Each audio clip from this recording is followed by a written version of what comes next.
Monaco, playground of the global elite and a favorite of British billionaires. Where to belong, you must have the mansions, the jewelry, and the cars. But there's a secret world which only the wealthiest of the 1% inhabit. The world of the mega yacht. Today's yachts are the manor houses of Europe. Measuring up to 200 meters in length and with more horsepower than 10 Formula One cars, they're the ultimate billionaire's toys.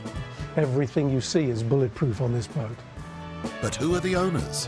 If you have to ask what it costs, you probably can't afford it. Why do they buy these boats? It's all about 6, 7 stars, first class or no class. Who looks after them? And boy, he's just been sacked. Basically, everything has to be absolute perfection. And to what lengths will owners go to outshine each other? Nobody really needs a submarine on a yacht. This is James Bond stuff here. We'll have to get one immediately. With super yachts at the heart of a growing industry worth £24 billion a year, the showing off culminates at the Monaco Yacht Show. These boats are getting bigger and bigger and bigger. The ultimate competition where size matters. Look at that. But will bigger really be better? I suppose the question is why? I suppose the flippant answer is because I can.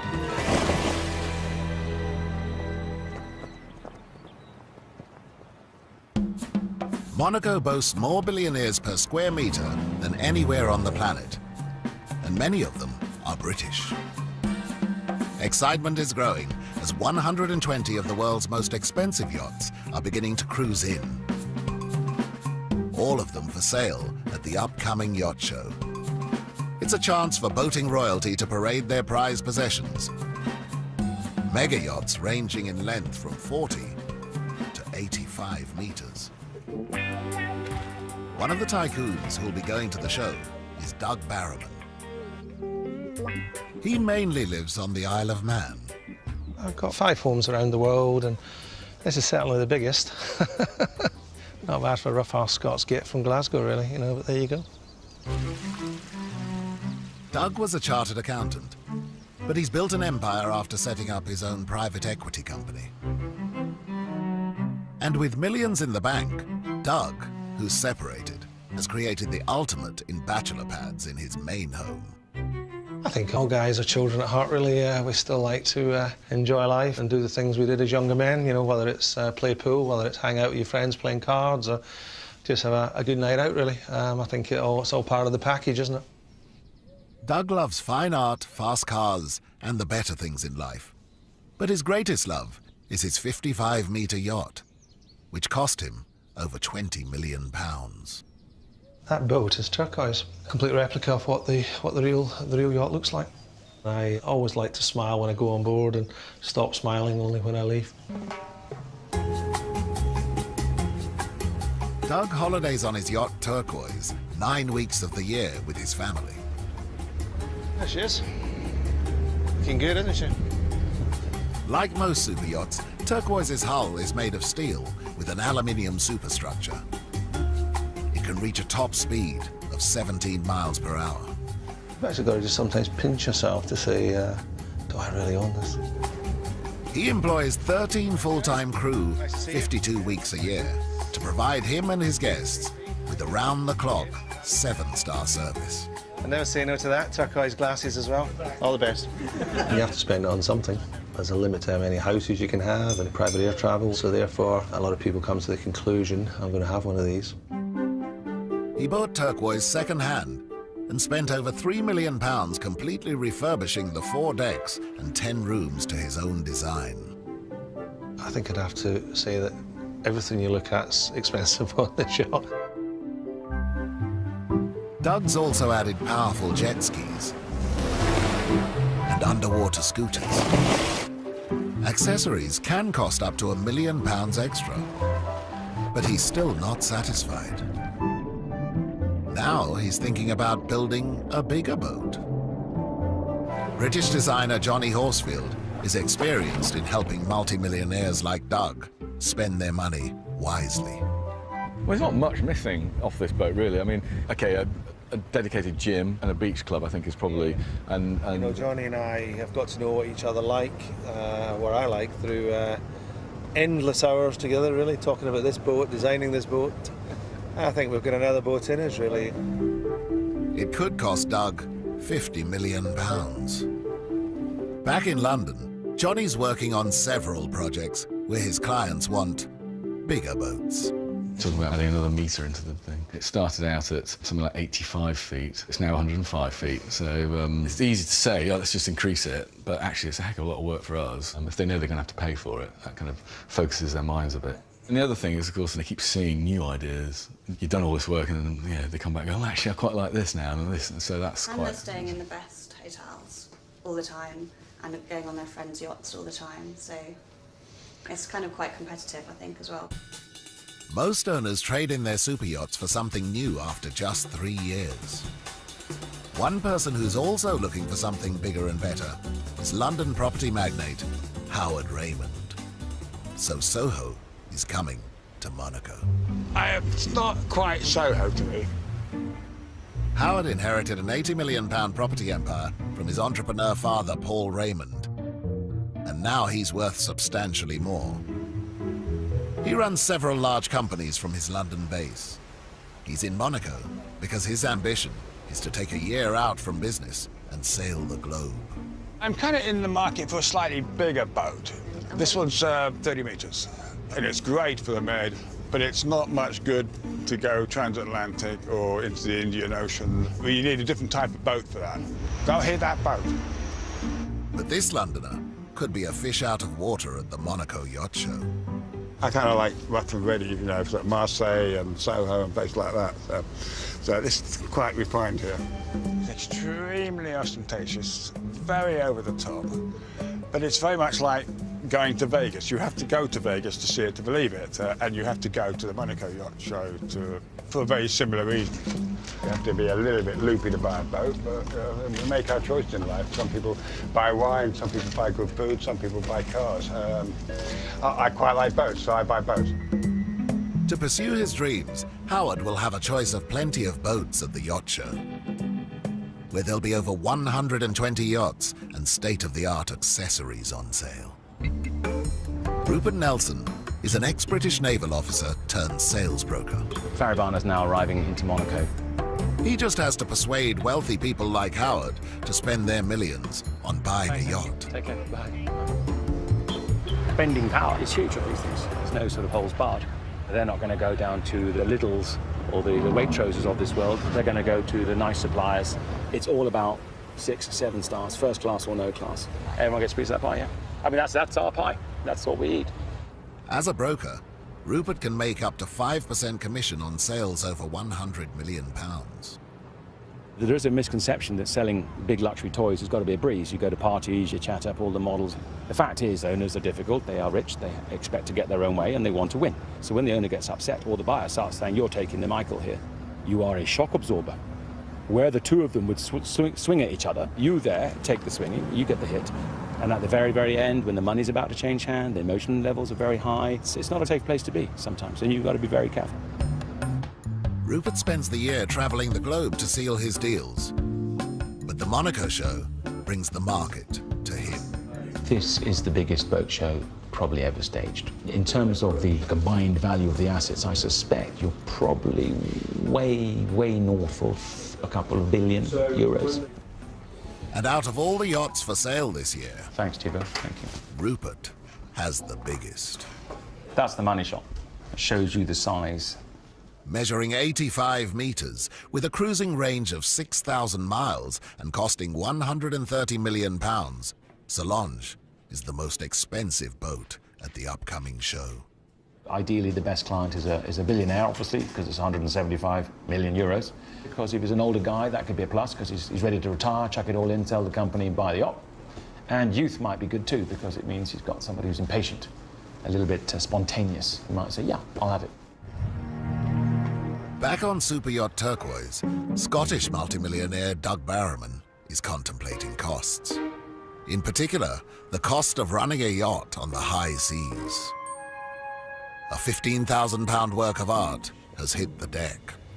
There's an example of some damage that we've had today. That's probably a €20,000 sculpture. It's really disappointing, that. But it happens. You know, we'll deal with it. We'll replace it. And there's a bigger expense on the horizon. He's planning on selling turquoise in order to spend £50 million on a massive 67-metre mega yacht. The advice we're taking is that it's a good time to sell her so that we can invest the money in perhaps a larger vessel. Perhaps we will sell her, perhaps we won't. We just need to see. To realise his dream, Doug is taking turquoise to the Monaco Yacht Show to try and sell her in competition with hundreds of other owners. It's the countdown to Monaco's annual yacht show. The world's wealthiest people, many Brits among them, will be amassing to buy, sell, and show off their multi-million-pound mega yachts. They'll expect their prize toys to look as good as new. And cleaning up after billionaires can have its rewards. Crew can earn over £40,000 tax-free a year, and as much as £9,000 in a single tip. Just outside of Monaco is a boot camp for wannabe yacht crew. Lean in, plate in line with the table. Here trainees have to impress their tutor, Terry Gilmore. Right. We teach them how to do silver service, we teach them how to do Russian service, butler service, we teach them to do bedrooms, bathrooms, back of house, which includes even holding a tea towel. Terry started out as a labourer in Dorset, but gave it up for a more lucrative career. He's spent 30 years on super yachts, serving the world's most demanding clients. I'd like you to serve, please. And this is somebody coming in to do the course for the first time. He's never done silver service and he wants to work on yachts. Well, the ultimate is that you have to be able to do silver service. As you can see, he's just dropped his fork. On average, we have 30, 40 applicants a day looking for work. And out of those 30 to 40 applicants, we may have 2 or 3 that we think are suitable for yachts. It is an attractive industry which attracts attractive people. It's as simple as that. And that's what's required. The extra is that they're pretty good instead of pretty awful. He doesn't know what he's doing. And boy, he's just been sacked. As well as training them, Terry also provides crews for super yacht owners. Let's say you had 6 Miss Worlds on your boat and the owner's wife wasn't as attractive as the others. Of course she's going to get upset. It's human nature, is it not? So you just make sure that you've got 1 Miss World and 5 others not so attractive. Now, the wife is opposite. And so he's got 2 hands, she's got 2 hands under the table and her husband's got a smile. That does not work. So basically, it really is a turn, in, down and across. There's an art of clearing the table. There's an art of speaking at the table to the guests. There's certain words you don't say. The worst one is awesome. What? I mean, who says what? You say pardon. I did have to sack someone once for saying potatoes at the table. It was to do with royal circles, and you do not speak at the table. And this girl said, potatoes, sir. Quite simply, if you're not what the owner requires or the captain requires, you're off. On super yacht Seaflower, the crew are all well aware of the rules of the job.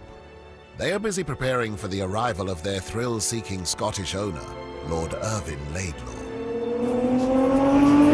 He made millions from creating one of the world's largest conference organising businesses. And his company set up the Monaco Yacht Show. At 72, he spends over 9 weeks of the year on his boat, with room for 10 guests.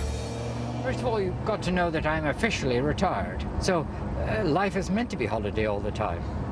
Because its primary purpose is to be a boat that is enjoyable to be on board, a boat that is beautiful to look at, both inside and out. Seaflower should be immaculate. If it doesn't fulfill that, then the crew get changed.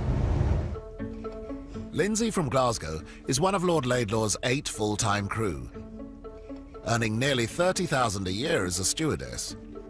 It's an all-consuming job. Making beds, daily chore. We always want it to look like it's never been slept in before.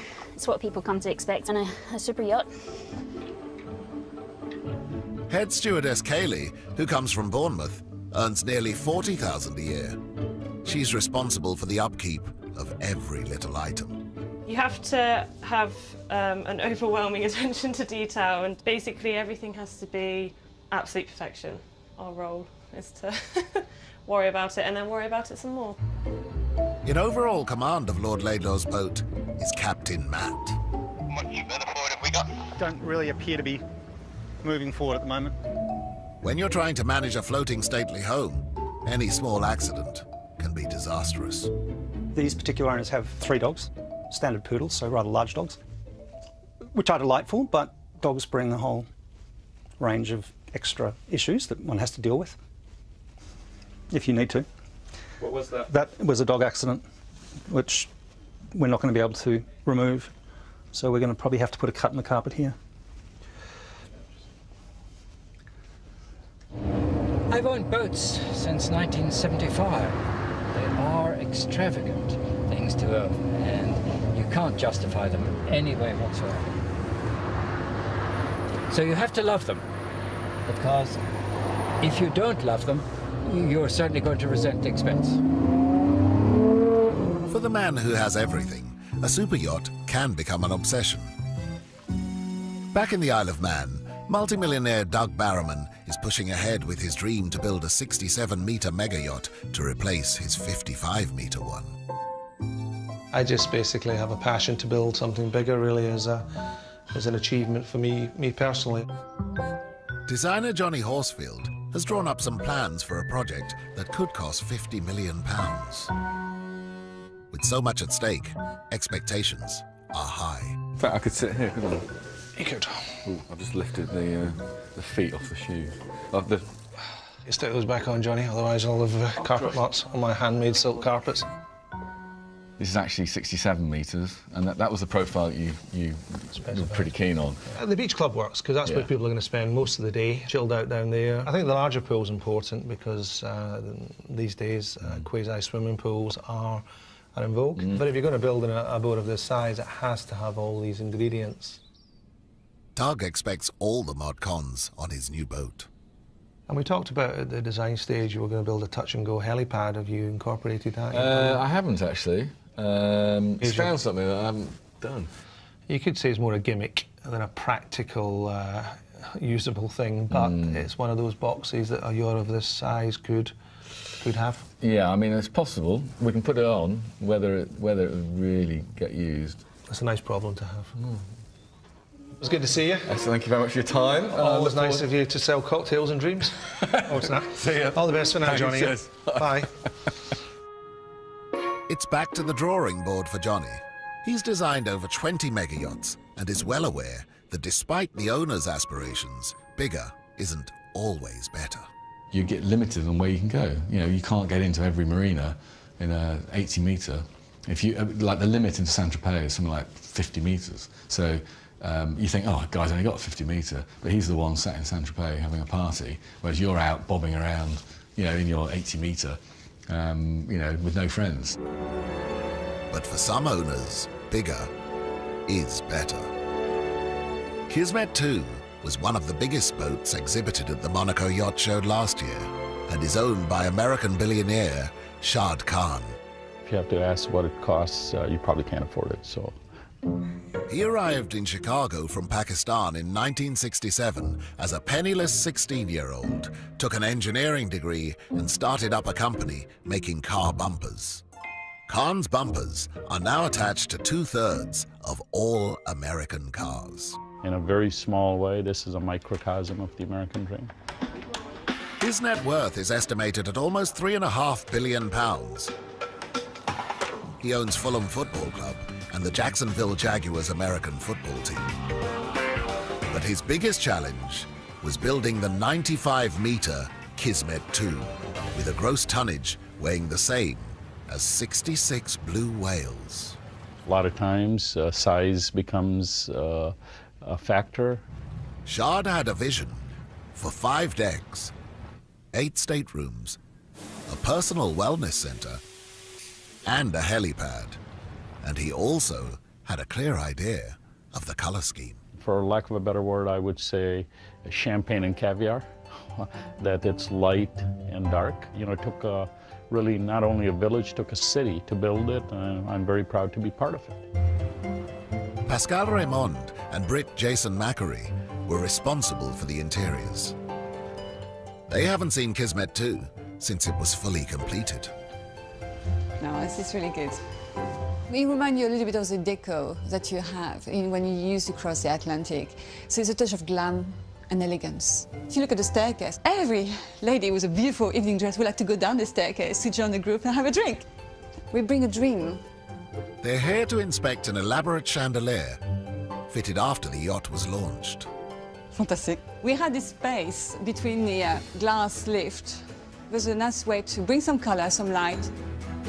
The chandelier contains hundreds of individually hand-blown glass pieces. This is extremely intricate, but it's extremely heavy. So I think it's around 270 kilos. On a boat, you have to take out all the vibration, so it's well supported because it's obviously extremely dangerous. Now I'm going to show my favourite spot, the toilet in the spa. Shard's brief was followed even in the smallest of rooms. I love it because we're talking about dark and light. This is what you're having. And it's a dark room with a sort of light source in the centre. The walls are curved and it's really influenced by Persian art. With interiors like this costing over £20 million, everything has to have a wow factor. When you design something, you have to have the cost in mind, but at the same time, you can't just think of money, because if you think of money, we stop thinking of ideas. I can't remember even how many TVs we have in this yacht. Yeah. It's I quite think a lot it's of over TVs. 100. I think it's over 100, so. Pascal's business is British-based, and 70% of the world's mega yachts are built in Europe, where the Brits are a vital part of the industry. Tim Hayward and Andrew Winch are the godfathers of yacht design. Here we go. Wow. They've created floating empires to suit the demands of Roman Abramovich and the Saudi royal family. Today's yachts are the manor houses and great houses of Europe. They're in a gigantic Dutch shipyard, the birthplace of many of the boats at the Monaco Yacht Show, to check on their latest 85-meter creation. The shipyards themselves are cathedral spaces. They're huge, but they're working machines to build these yachts. The whole boat is a mass of millions of details. You think of the engineering thought that went into that. They're now using technologies developed in other industries. These days you get BMWs and other cars with parking facilities where you get to the space, you press the button and it parks itself. There are yachts that do the same thing. Super yacht owners constantly need designers to provide something out of the ordinary to impress their guests. We're lying in bed and we have a panoramic view, 180 degrees. What's unique to this boat is we have a full beam spar on the lower level with its own water beach. The left-hand side is a big door that Tim has built into the side in his design, and we go up some steps so you can walk out, you can have a swim in the sea, and so we are all in the business of entertaining. As well as pampering the owners, they have to protect them. Mega yachts these days are often equipped with panic rooms, and one or two even have a missile defense system. First project I did with bulletproof glass was last century, and the irony there was that the glass was bulletproof, but the superstructure was aluminium. So if the client felt threatened, he had to jump up on the windowsill and press himself against the glass. There is no such thing as a normal yacht for me. Glass bottom viewing rooms, full operating theatres, hospitals, all of these things are outrageous for a few moments, and then they become an obvious, sensible requirement from the client. Back in Monaco, sensible is not on the agenda. The 85-meter mega yacht Solange is arriving a day ahead of the yacht show. She's the showpiece of the event, and the pressure's on broker Rupert Nelson to sell her for £130 million. They could buy 760 Ferraris instead. The beast. Look at that. Largest yacht in the show, largest yacht ever for sale in this show. 4 days, I've got to try and flog it, yeah, that's my job. Obviously, we're not lining up millions of appointments because the type of caliber of client we're looking for is 1 in 100. Even though there's 37,000 people on the dock, we have to filter the wheat from the chaff, keep the riffraff away. Rupert's chances of selling Solange will be limited to the very highest echelons of super yacht society.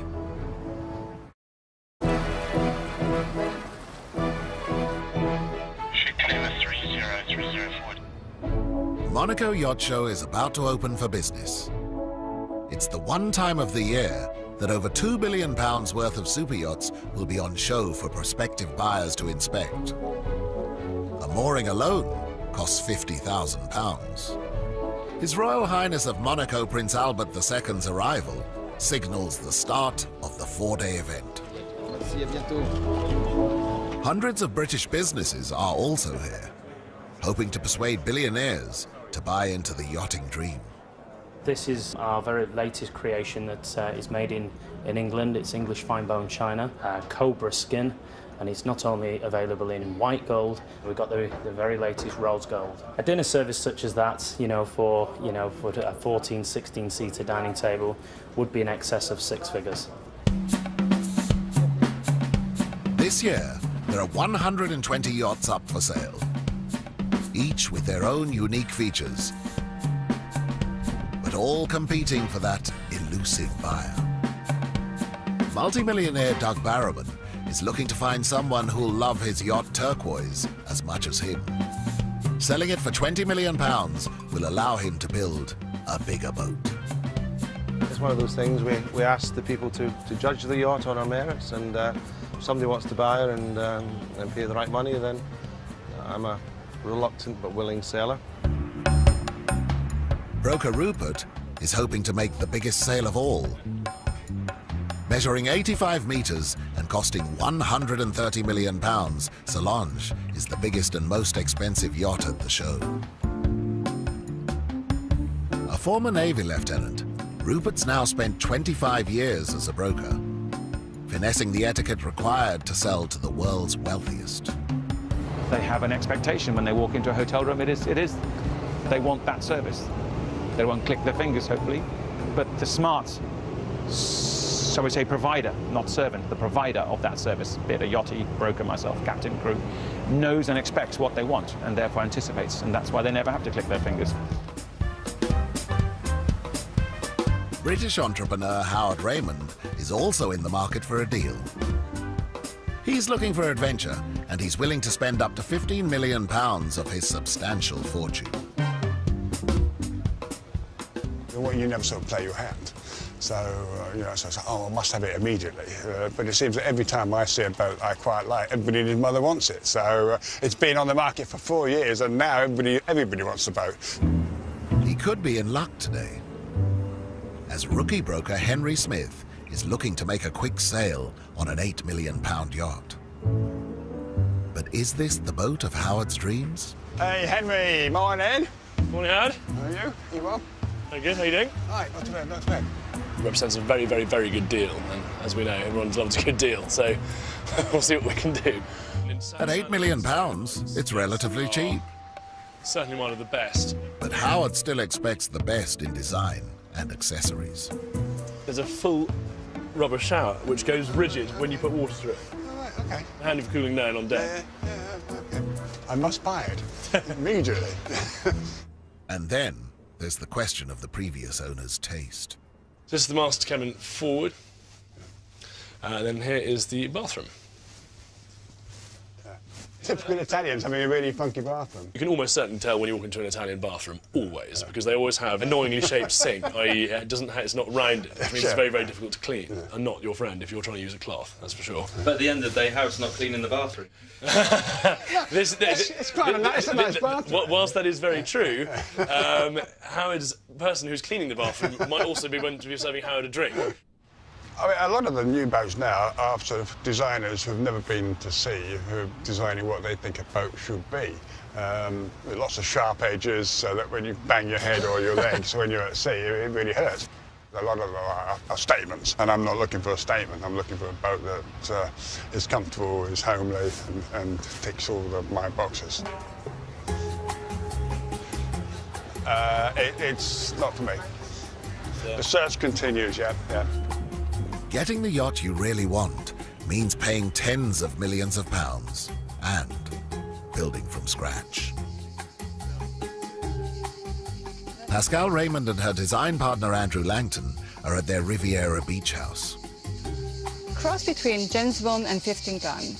They have a crucial meeting at the boat show with American billionaire Herb Chambers.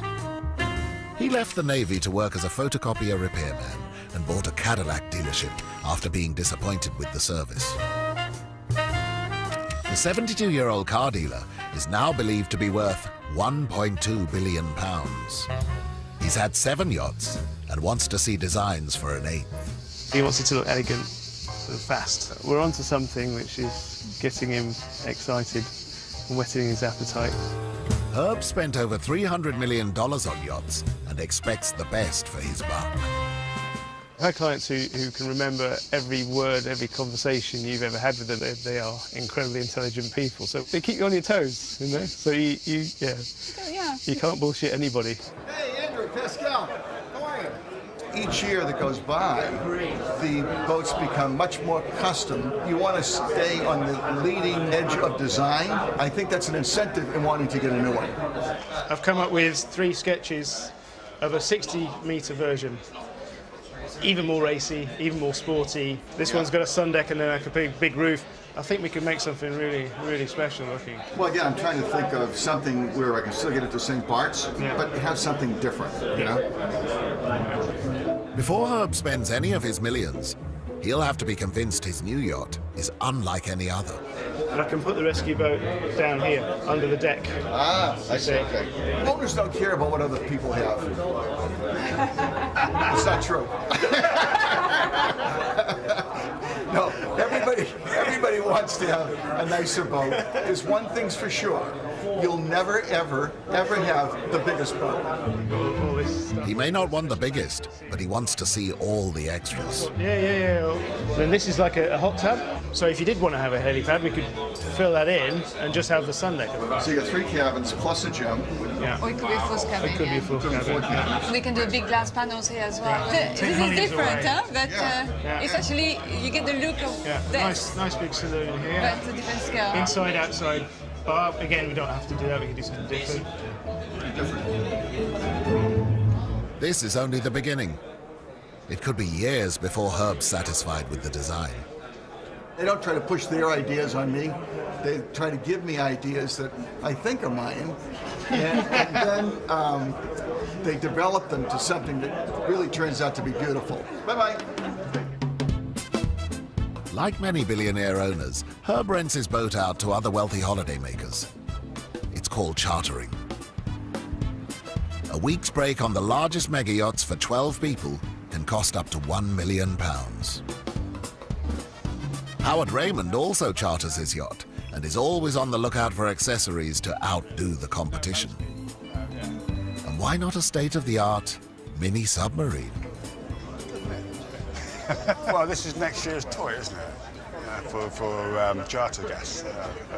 They always want to be ahead of the game, so we have to be ahead of the game. So. 16 hours underwater in air-conditioned luxury. You can drive the submarine with this thing forward. I suppose the big question is, something goes wrong. What happens next? Yeah, we never hear anything in that case. So, never is alive to tell you. Yeah. Amount of safety features. For example, the dead man trigger. Yeah. If something were to happen with me, it will bring you up to the surface. Oh, right. I've got to tell you, this is great. It's very cool, isn't it? What's delivery on this? Delivery on this unit is about a year. The last year has been extremely good for us. Well, obviously the recession's over then, isn't it? Well, in this case, yeah. That's great. So I suppose it's a numbers game there. This model is about 2.3 million euros. Yes, yeah. And then you can add some options, lights, manipulator arms, cameras.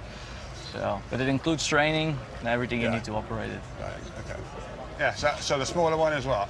That one starts at 1.5 million for the 100-meter versions. For multimillionaire Howard, buying a submarine is a drop in the ocean.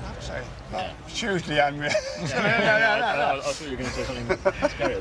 That's really interesting. It's really interesting. It would be the only boat in the Med that's doing that. It is actually completely insane. Yeah. This isn't everyday life. Oh, look at that, man. That's so cool. This is James Bond stuff here. We have to get one immediately. 2 days into the show, and broker Rupert is still on a mission to sell Solange.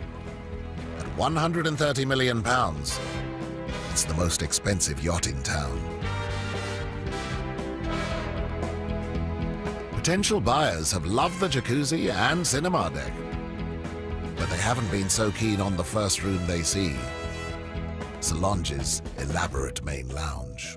A lot of clients are sensitive to, I choose the word very carefully, bright or strong features or colours or bold statements that could turn them off. On a boat like this, you're looking at 175 million euros. You have to make sure that you impress from the moment they get on the boat. Ever the salesman, Rupert has devised a tour that leaves the colourful decor of the lounge until last. So something that's not quite accommodating, you leave it till you've managed to educate a little bit, persuade, cajole, impress. So by the time you come here, it's not a punch in the face, it's not a shock. And I think you're better equipped to deal with it. Rupert's luck could be about to change. His best chance of making a sale has just appeared on the horizon.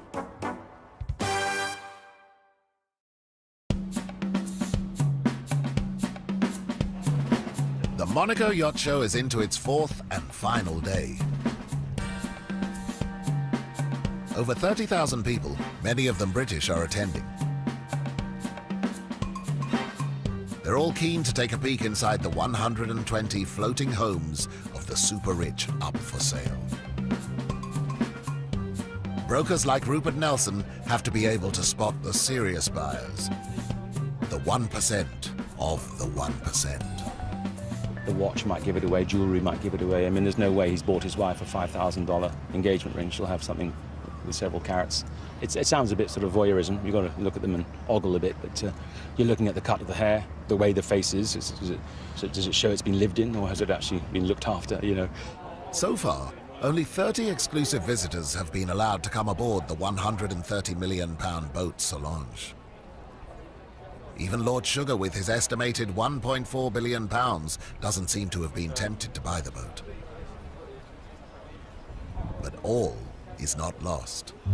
A serious buyer has just sailed onto the horizon.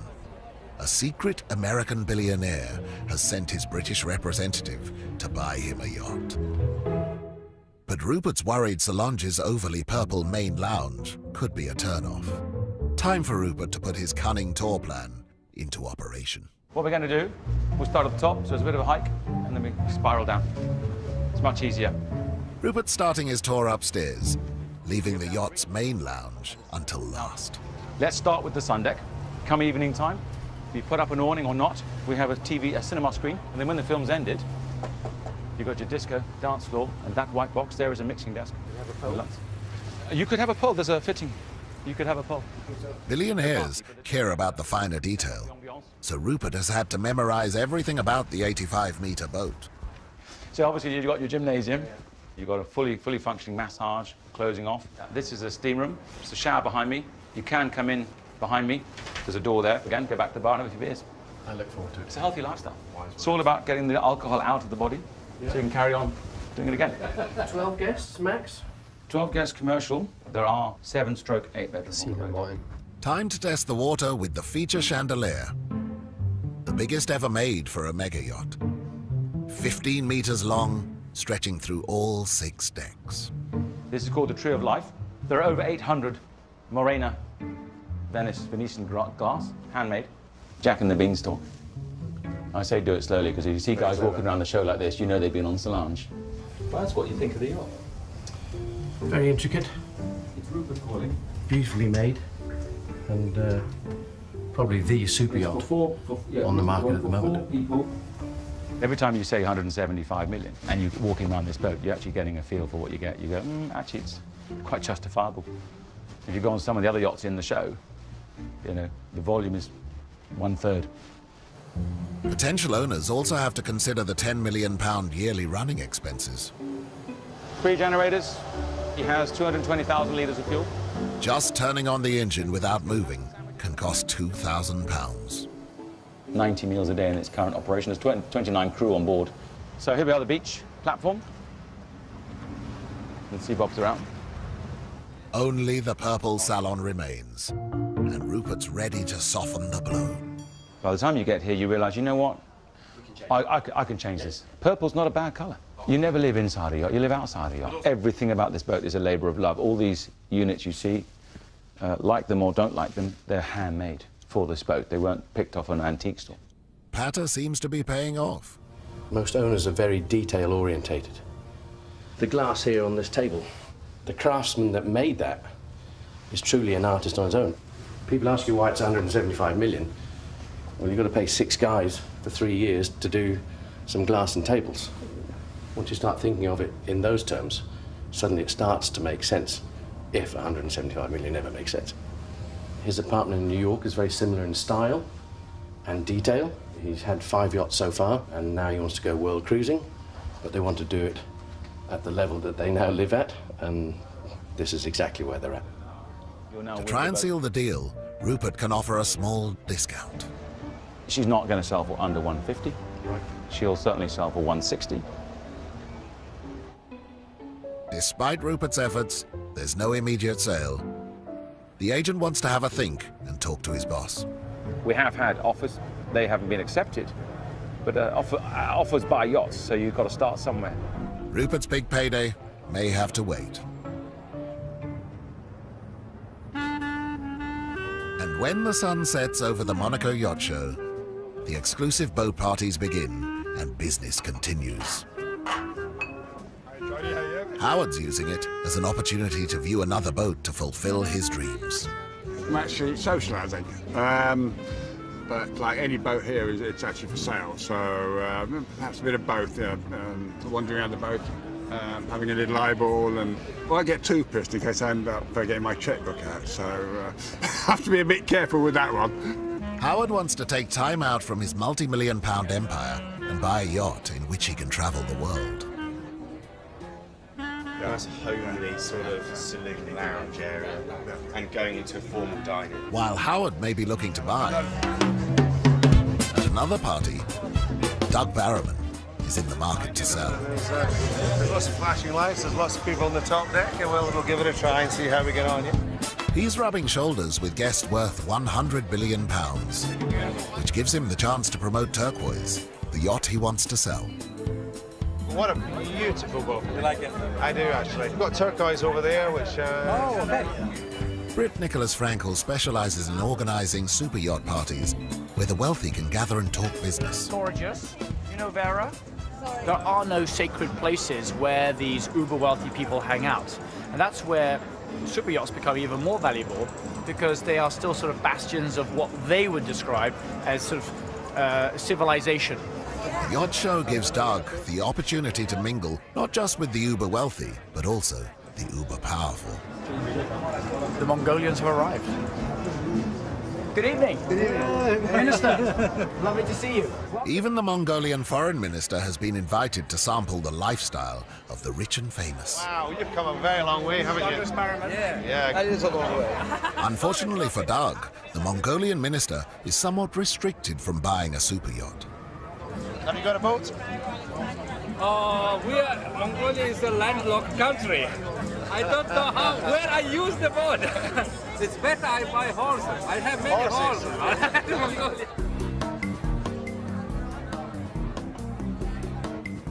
The Yacht Show is nearly at an end, and some millionaires who already have it all will be leaving Monaco, owning even more. Howard Raymond's lifelong ambition is to buy a boat to travel the world.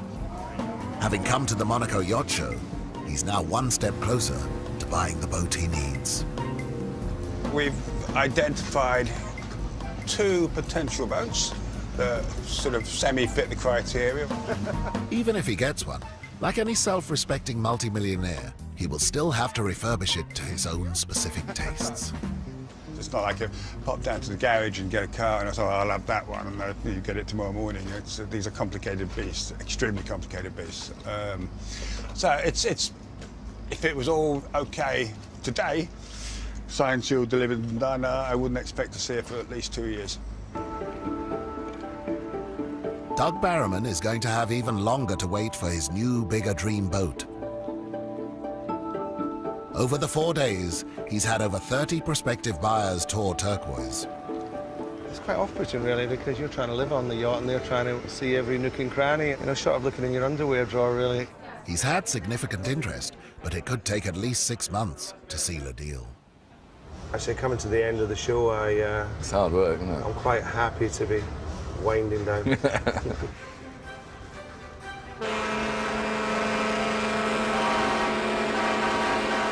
The sirens signal the end of the Monaco Yacht Show for another year. The 120 boats that are now leaving are just a small fraction of the 6,000 super yachts that have been built over the last 25 years. And as the rich get richer, the demand looks set to increase, with another 700 boats in construction around the world. This is not something that's going to go away. And these boats are getting bigger and bigger and bigger. And in an industry that employs thousands of Brits, there'll always be a chance for a bumper payday. As the number of wealthy people in the world increases and magnifies, as it does year on year, there probably will be a time where there'll be so many very rich people in the world that actually these boat shows will be rather like a market stall. And more yachts mean billionaires like Doug Barrowman will continue to pay to have the best. Where did it all go wrong? Well, I think it actually went right when I bought it, and I can still say that.